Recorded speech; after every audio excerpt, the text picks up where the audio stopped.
जी बिस्मिल्लाहिर्रहमानिर्रहीम। आज हमारा लेक्चर है केफ 2 का लेक्चर नंबर 28। हम पढ़ रहे थे परफॉर्मेंस ऑफ कॉन्ट्रैक्ट और आज हमारा टॉपिक है एप्रोप्रिएशन ऑफ पेमेंट्स।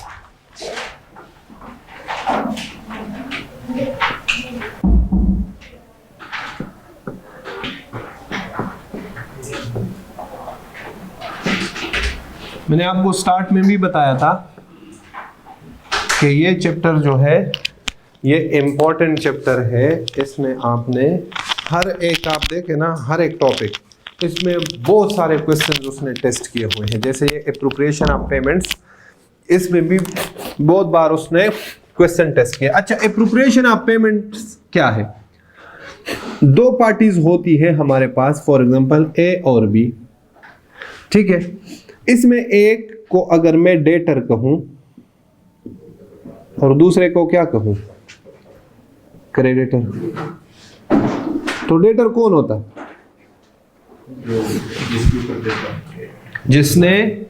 जिससे आपने पैसे लेने होते हैं वो आपका क्या होता है? डेटर। अगर ए डेटर है बी का और बी क्रेडिटर है ए का, डेटर और क्रेडिटर एक दूसरे के अगेंस्ट यूज होते हैं ना, तो मतलब क्या हुआ कि ए ने पैसे देने हैं किसके? बी के। तो B is creditor of mister A. इसका मतलब यह है कि बी ने ए से पैसे रिसीव करने हैं और ए बन जाएगा डेटर ऑफ मिस्टर बी। इसका मतलब क्या है कि ए ने बी के पैसे देने। पहले समझ आ गई? इसमें जो एप्रोप्रिएशन ऑफ पेमेंट्स है, इसमें रिलेशनशिप होना चाहिए किस किस का? डेटर और क्रेडिटर का। डेटर आप जानते हो, अकाउंटिंग अभी अभी पास करके आए। डेटर कैसे कहते हैं? जिससे पैसे लेने होते हैं। तो अगर हम कहें कि बी का डेटर है ए, इसका मतलब यह है बी ने ए से क्या लेने हैं? पैसे। अगर हम कहें कि ए का क्रेडिटर है बी, तो इसका मतलब यह है ए ने बी के पैसे देने हैं। मैंने अगर किसी से पैसे लेने हो तो वो मेरा क्या है? डेटर। डेटर है ना। और आपने जिसके पैसे देने हो, अगर उस पार्टी के पॉइंट ऑफ व्यू से देखे तो मैं उसका क्या हूं? क्रेडिटर। जिसके पैसे देने होते हैं वो हमारा क्रेडिटर होता है, जिससे लेने होते हैं वो हमारा क्या होता है? डेटर। तो ये एप्रोप्रिएशन का पेमेंट्स का कॉन्सेप्ट यहां पे एप्लीकेबल होता है जब दो लोगों के दरमियान कौन सा रिलेशनशिप हो? Debtor and creditor. एक ने पैसे देने हो, दूसरे ने पैसे रिसीव करने, ठीक है। तो अब लॉ कहता है जनाब, जब कभी ये पेमेंट करेगा, क्या करेगा? पेमेंट करेगा। और इस बंदे ने, जो क्रेडिटर है, इसने इसके जो भी है इसके रिसीवेबल्स इससे ज्यादा हो। क्या हो? रिसीवेबल्स क्या हो? ज्यादा अमाउंट हो। मतलब एक अमाउंट रिसीव करनी थी 1 लाख रुपए, दूसरी अमाउंट रिसीव करनी थी 50,000 रुपए, तीसरी रिसीव करनी थी 70,000, 4 करनी थी 60,000। मतलब बी ने जो ए से पैसे रिसीव करने, कोई सिंगल अमाउंट नहीं है, एक से ज्यादा अमाउंट। और ए अपने क्रेडिटर को जब पेमेंट करेगा, जब क्या करेगा? पेमेंट करेगा, तो बी जो पेमेंट रिसीव करेगा, ये अपने बुक्स में कौन से अमाउंट को एडजस्ट करेगा उस पेमेंट के अगेंस्ट। इस टॉपिक में हम ये पढ़ेंगे। अभी टॉपिक मैंने पढ़ाना शुरू नहीं किया, मैं सिर्फ टॉपिक का बैकग्राउंड बता रहा हूं। अगर एक बंदे ने दूसरे बंदे से पैसे रिसीव करने हैं, रिसीवेबल्स उसके, और वो रिसीवेबल्स एक से ज्यादा, तो जब ये बंदा इस बंदे को पेमेंट करेगा तो ये बंदा इन पैसों के अगेंस्ट इनमें कौन सा अमाउंट एडजस्ट करेगा। इस टॉपिक में हम ये रूल्स पढ़ेंगे। क्या पढ़ेंगे? ये रूल्स पढ़ेंगे। देखें, पहला नंबर फर्स्ट, पहला रूल क्या है? Debt to be discharge, debt to be discharge as indicated by debtor. हाँ, ये लिखा हुआ है ना,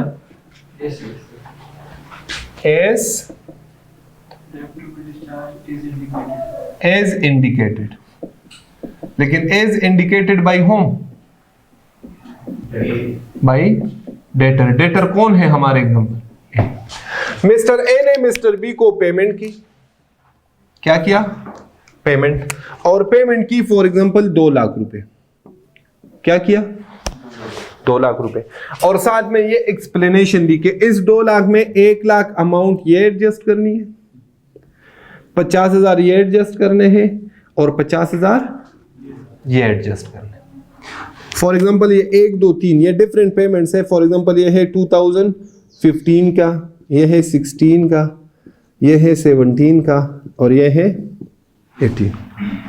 ए ने कहा जनाब मैं 2 लाख रुपए दे रहा हूं। बी को कहा, कहता है मैंने 2015 के लाख रुपए देने हैं, लाख को एडजस्ट कर ले। उसने कहा ठीक है, लाख हो गए, लाख बच गए। कहता है जो लाख बच गए उसमें 2016 के 50,000 एडजस्ट कर ले। ठीक हो गए भाई? ओके। कहते हैं ठीक है, 50 बच गए। कह रहे 50 में जो 2017 के 70,000 है, 50 एडजस्ट कर ले, बकाया कितने बच जाएंगे? 20।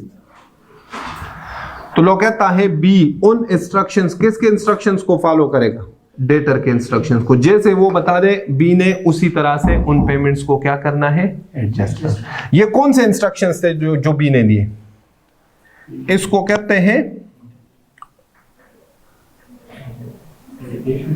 एक्सप्रेस। इसको क्या कहते हैं? Express instruction. ये कौन से इंस्ट्रक्शंस थे? एक्सप्रेस। दूसरे होते हैं जनाब के बी फॉलो करेगा इंस्ट्रक्शंस। ये डेट टू बी डिस्चार्ज, ये कितनी तरह के हो सकते हैं? जब वो कौन से इंस्ट्रक्शंस दे दे? एक्सप्रेस। दूसरा ये हो सकता है कि बी इसको कौन से इंस्ट्रक्शंस दे सकता है? इंप्लाइड। फॉर एग्जांपल ए ने किसके पैसे देने थे? बी के। ठीक है, और इसमें एक अमाउंट थी ₹30,000 की, which is due on 8th of November 2022। एक ऐसी अमाउंट थी कितने की भाई? 30,000 की। ये कौन है? डेटर। और बी कौन है? क्रेडिटर। ए ने बी को पेमेंट करनी थी बहुत सारी, 8-10 किस्म की पेमेंट्स थी, लेकिन उसमें एक अमाउंट थी कितने रुपए की भाई? कितने रुपए की? 30,000 की, जो कब ड्यू थी? 8 नवंबर। आज 8 नवंबर को ए 30,000 रुपए दे देता है बी को, साथ में कुछ नहीं कहता, तो बी इससे कौन सा अमाउंट खत्म करेगा, एडजस्ट करेगा? भाई एग्जांपल समझ ले, ये देख ले। एक अमाउंट है कितना? 30,000 जो ड्यू है किस डेट को? 8 नवंबर। आज क्या डेट है? 8 नवंबर है। आज ए बी को 30,000 रुपए दे दे, साथ में कुछ ना कहे, इसका मतलब क्या है? जो आज देने थे वो 30,000 दे दिए, साथ में कुछ नहीं कहा। इसको क्या कहते हैं? Implied instruction. ये कौन सा इंस्ट्रक्शन है? इंप्लाइड। आज 30,000 देने थे, पहले लाखों रुपए और भी देने, लेकिन आज उसने वादा किया था ए ने कि 8 तारीख को मैं आपको 30,000 रुपए, ये वाली 30,000 रुपए मैं आपको 8 को दूंगा, और आज 8 को 30,000 रुपए दे दिए, साथ में कुछ नहीं कहा। 20 से कौन सा अमाउंट खत्म करेगा? जो आज के दिन ड्यू थे। क्यों? क्योंकि ये वो वाला डेट है जो इंडिकेटेड है, लेकिन इंडिकेशन कौन सी वाली है? इंप्लाइड। इंडिकेशन कौन सी वाली है? इंप्लाइड। ओके जी, देखें।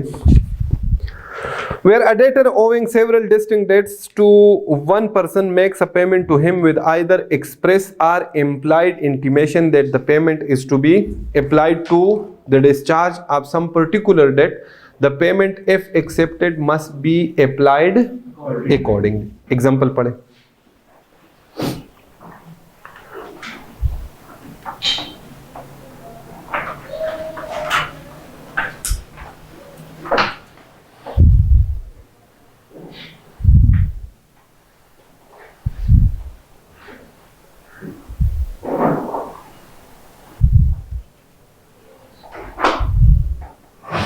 ओके, समझ आ गई?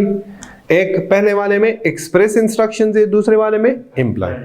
जी, debt to be discharge is not indicated. अगर कभी डेटर ना बताए,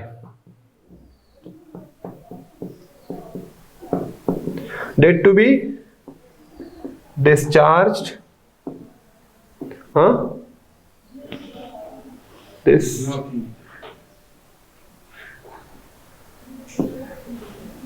discharged if not indicated. There is no indication from debtor side.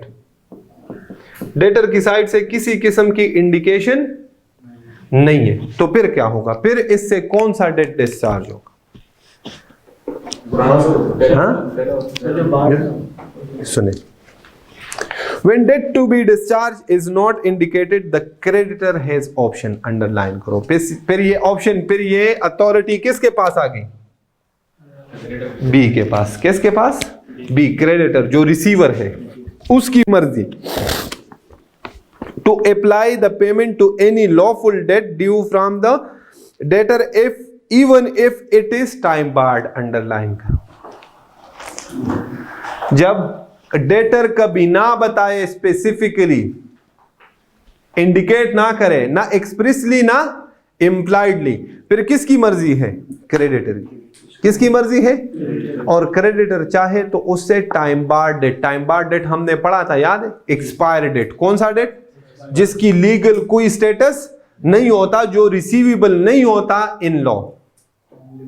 Time limitation act के मुताबिक वो क्या हुआ होता है? एक्सपायर। ठीक है, तो वो डेट भी, but he can not apply the payment to a disputed debt. Disputed debt को अंडरलाइन करें। डिस्प्यूटेड डेट का मतलब क्या होता है? जिस पे केस चल रहा हो, कोर्ट में डिस्प्यूटेड हो, एक कहता है ये देने हैं, दूसरा कहता है मैंने नहीं देने।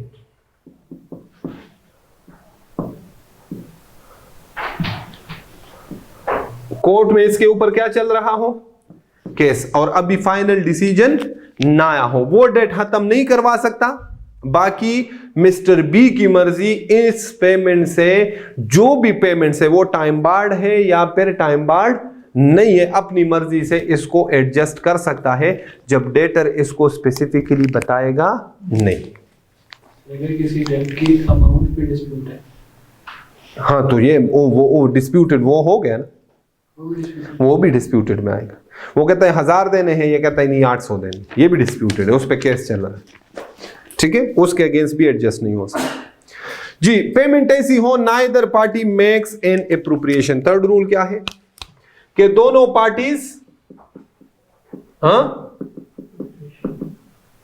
एप्रोप्रिएशन नहीं कर सकते। मतलब उसने जो दिया उसने इंडिकेट नहीं किया, जिसको रिसीव हुआ, ठीक है, एक ही महीने के डिफरेंट डेट से सारे रिसीवेबल्स है, वैलिड है, ठीक है, ना अमाउंट्स है में, दोनों पार्टीज डेटर ने बताया नहीं, क्रेडिटर को पता नहीं चल रहा कि इसने ये मुझे कौन सी पेमेंट दी। फिर लॉ क्या कहता है? The payment shall be applied in discharge of the debt in order of time. जो सबसे पुराना डेट होगा वो सबसे पहले एडजस्ट किया जाएगा। Whether or not they are time barred, बेशक वो टाइम बार्ड हो या फिर time barred. In other words, all payments shall be applied towards the payments of first date till it gets extinguished. Similarly, all subsequent payments applied towards second date till it gets fully paid, and so on and so forth. If the debts are of equal standing, the payment shall be applied in discharge of each proportionately. ये बाकी बात तो समझ आ गई ना, ये वाली बात समझ ले। फॉर एग्जाम्पल, उसने पेमेंट रिसीव करनी थी और सारी पेमेंट्स इक्वल अमाउंट्स की थी। सारी पेमेंट्स कितनी कितनी की थी? 50,000। Second B 50,000, third B 50,000, fourth B 50,000। Total कितनी पेमेंट्स है? 4। और इसने रिसीव किए, फॉर एग्जाम्पल रिसीव जो पेमेंट डेटर से रिसीव की वो की ₹120,000। कितने? 120। अब 120 को क्या करेगा? डिवाइडेड बाई 4, तो कितना हुआ? 30,000। हर एक में कितना एडजस्ट कर लेगा? 30,000। और हर एक का रिमेनिंग कितना बच जाएगा? 20,000। समझ में आ रही बात? अगर सारे इक्वल अमाउंट्स हो तो फिर जितनी पेमेंट रिसीव की उसमें उसको इक्वली डिवाइड कर लेगा और सारे अमाउंट्स को इतने अमाउंट से क्या कर लेगा?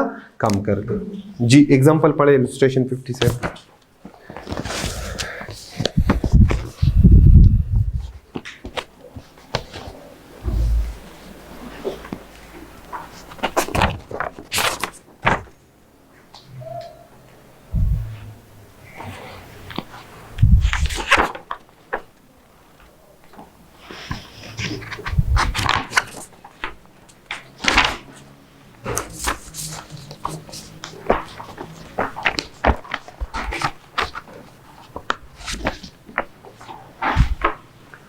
जी क्लियर है?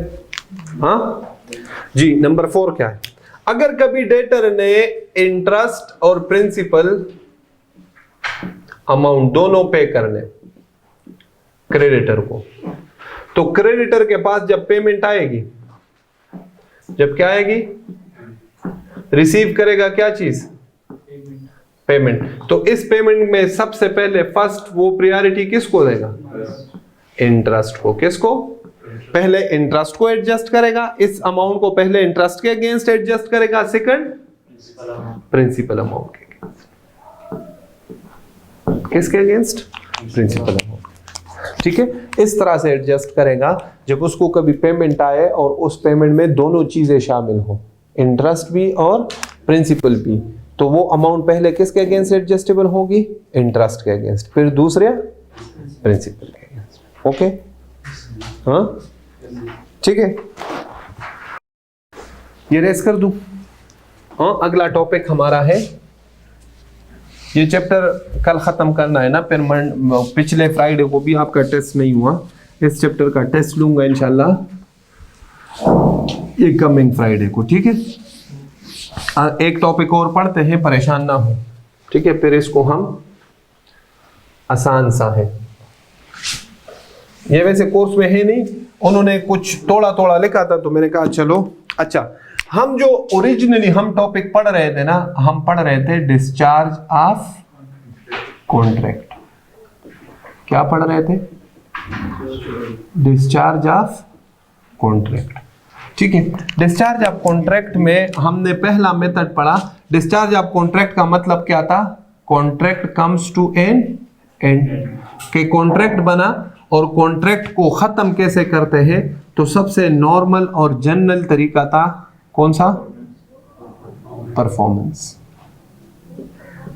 परफॉर्मेंस हमने पढ़ा बड़े डिटेल, अभी तक पढ़ रहे थे। ठीक है, परफॉर्मेंस हमने पढ़ा 2 टाइप्स के होते हैं, कौन कौन से? एक्चुअल और अटेम्प्टेड परफॉर्मेंस। ये तो हमने पढ़ा, इससे रिलेटेड जॉइंट प्रोमिसेस और ये सारे हमने डिस्कस कर लिए, बल्कि अभी तक ये एप्रोप्रिएशन ऑफ पेमेंट्स भी परफॉर्मेंस के अंदर ही आता है कि अगर परफॉर्मेंस ही है ना, अगर आप परफॉर्म करोगे, कभी पेमेंट करोगे तो रूल्स क्या होंगे, जब पेमेंट करनी हो तो उससे रिलेटेड रूल्स क्या होंगे। ठीक हो गया। अब डिस्चार्ज ऑफ कॉन्ट्रैक्ट के और तरीके हैं, कौन से भाई? क्या तरीके हैं?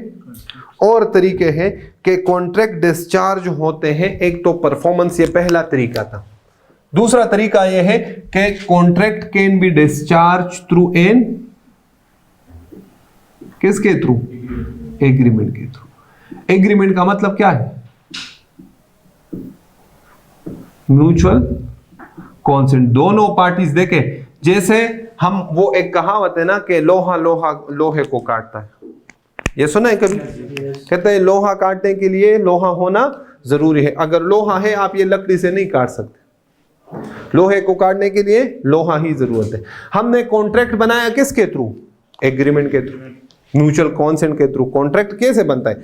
ऑफर एंड एक्सेप्टेंस हो और इन्फोर्सिबिलिटी हो, एग्रीमेंट हो और इन्फोर्सिबिलिटी हो, तो हमारे साथ क्या बन जाता है? कॉन्ट्रैक्ट। अब कॉन्ट्रैक्ट को खत्म भी किया जा सकता है थ्रू एग्रीमेंट। जैसे एग्रीमेंट के थ्रू हमने कॉन्ट्रैक्ट बनाया, इसी तरह एग्रीमेंट के थ्रू कॉन्ट्रैक्ट को खत्म भी किया जा सकता है। और एग्रीमेंट, म्यूचुअल कॉन्सेंट, दोनों पार्टीज की रजामंदी से, ये याद रखिएगा, लिख ले, ये आपके ज़हन से निकल जाएगा, दोनों पार्टीज के रजामंदी से कॉन्ट्रैक्ट खत्म हो जाए। ठीक है, तो इसमें सबसे पहला तरीका जो है वो है नोवेशन। वो क्या है भाई? क्या है? नोवेशन। नोवेशन किसे कहते हैं? This is a type of agreement, ये याद रखें, ये क्या चीज है? A type of agreement. Novation किसे कहते हैं? ए और बी के दरमियान कॉन्ट्रैक्ट था। क्या था? कॉन्ट्रैक्ट। ए ने कहा जनाब मैं आपको चेयर्स सप्लाई करूं, बी ने कहा इसके अगेंस्ट मैं आपको क्या करूंगा भाई? क्या करूंगा? पेमेंट। दोनों म्यूचुअली एग्री हुए,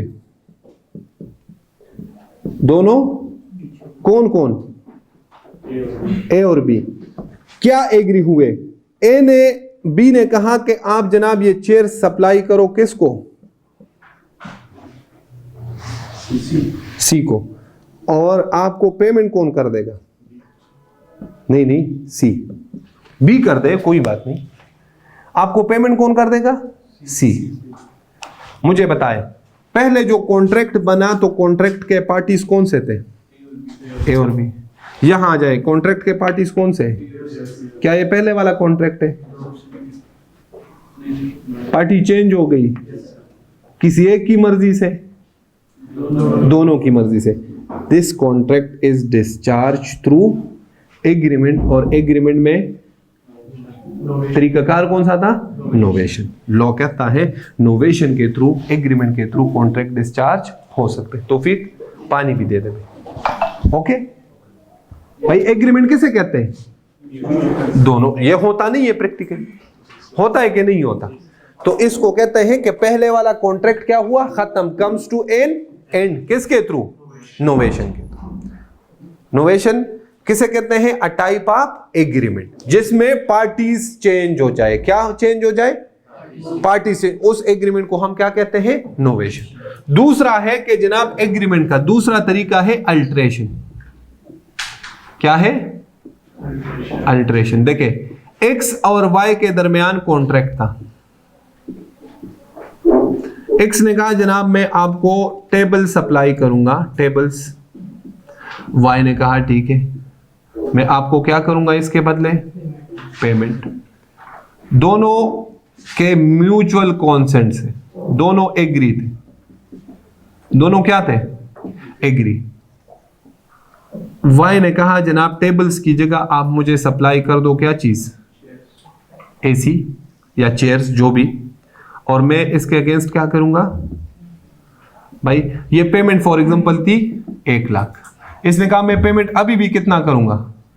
1 लाख, लेकिन मुझे टेबल सप्लाई नहीं करने। क्या सप्लाई करने? एसी। एक्स इसके साथ एग्री हो गया। पहले वाला कॉन्ट्रैक्ट सब्जेक्ट मैटर क्या था? दूसरे में क्या है? क्या ये सेम कॉन्ट्रैक्ट है? This contract is discharge through alteration. Price, subject matter, इसमें चेंजेस हो जाए तो इसको हम क्या कहते हैं? और कॉन्ट्रैक्ट के टर्म्स एंड कंडीशंस में चेंजेस हो जाए और पार्टीज रिमेन्स द सेम, इसको अल्टरेशन कहते हैं।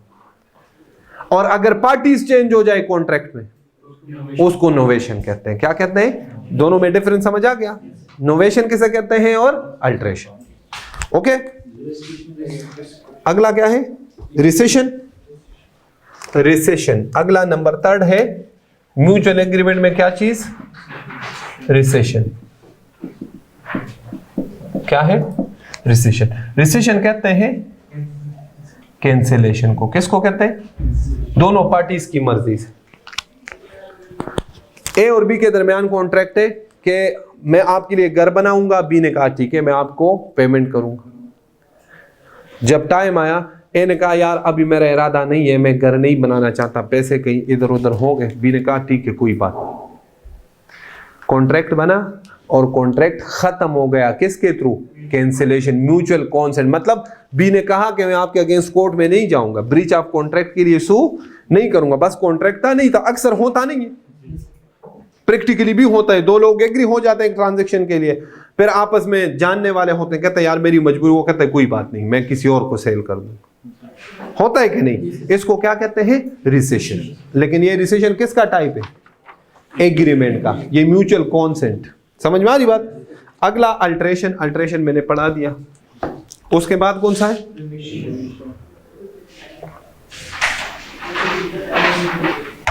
रिमिशन। अगला क्या है? रिमिशन। रिमिशन भी म्यूचुअल कॉन्सेंट के थ्रू होता है। रिमिशन का मतलब होता है एक्सेप्ट लेस परफॉर्मेंस। जो आपके साथ एग्री हुआ हो उससे कम पे आप एग्री कर जाए। ए ने कपड़े दिए किसको? टेलर को, कि ये मेरे लिए क्या करे?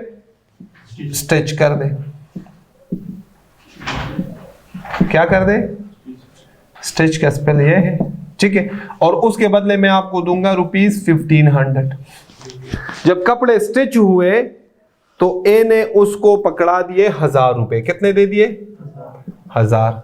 एग्री कितना हुआ था 1500। टेलर जानने वाला था, उसने कहा चले ठीक है 500 ना दे, ये नहीं कहा कि 500 बाद में देना। तो कॉन्ट्रैक्ट खत्म हुआ। क्या उन टर्म्स एंड कंडीशंस के साथ खत्म हुआ जो एग्री थे? उससे कम पे, उससे कम पे। उसने कहा बाद में नहीं देने, अगर बाद में देने फिर तो खत्म नहीं हुआ, फिर तो परफॉर्मेंस रहती है। उसने कहा और देने ही नहीं, बस 1000 ठीक है मैं इस पे। इसको हम क्या कहते हैं? रिमिशन। क्या कहते हैं? रिमिशन। और अगला क्या है? वेवर, जिससे कॉन्ट्रैक्ट क्या हो जाता है? वेवर का मतलब क्या है कि एक पार्टी अपना पार्ट परफॉर्म कर ले और दूसरा क्या कर दे? माफ कर। आप मुझे फीस दे दे कि सर आपने हमें लॉ पढ़ाना है, ठीक है, और फीस दे के कहे मैंने 10-12 दिन आपको गोली कराया, आपने कहा सर बस पैसे रखते हैं, हमने नहीं पढ़ना ना। ये आपने क्या किया?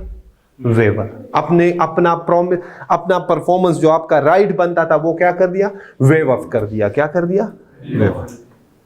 जब एक पार्टी अपना पार्ट परफॉर्म कर ले और दूसरी पार्टी, अक्सर होता नहीं है, हम होटल पे चले जाते हैं, वो हमें पहचान लेता है, वो कहता है नहीं अब मैंने पैसे नहीं लेने। गाड़ी में बैठ जाते हैं, किराया हमें माफ कर देते हैं। ये क्या चीज है? ये कौन सा है? वेवर। कौन सा है जी?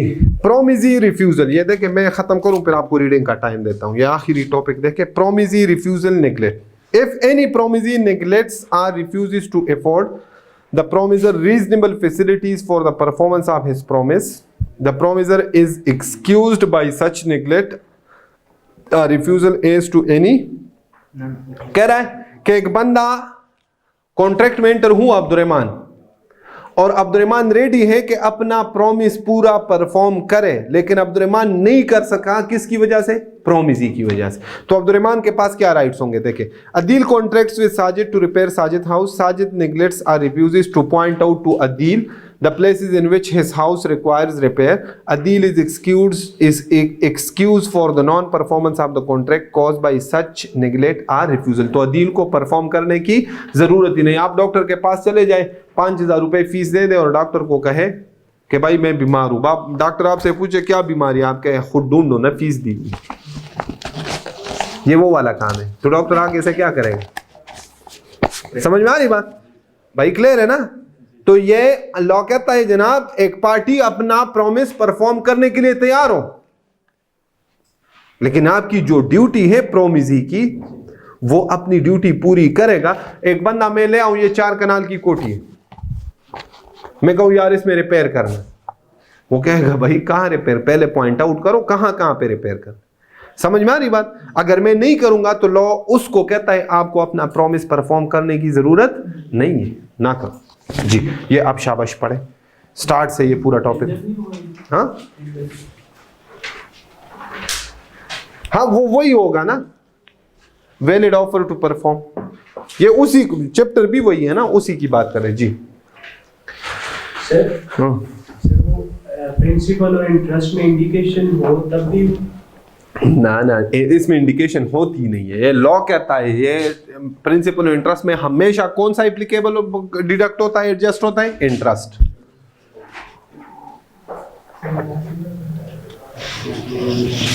जी इसको बंद करें तो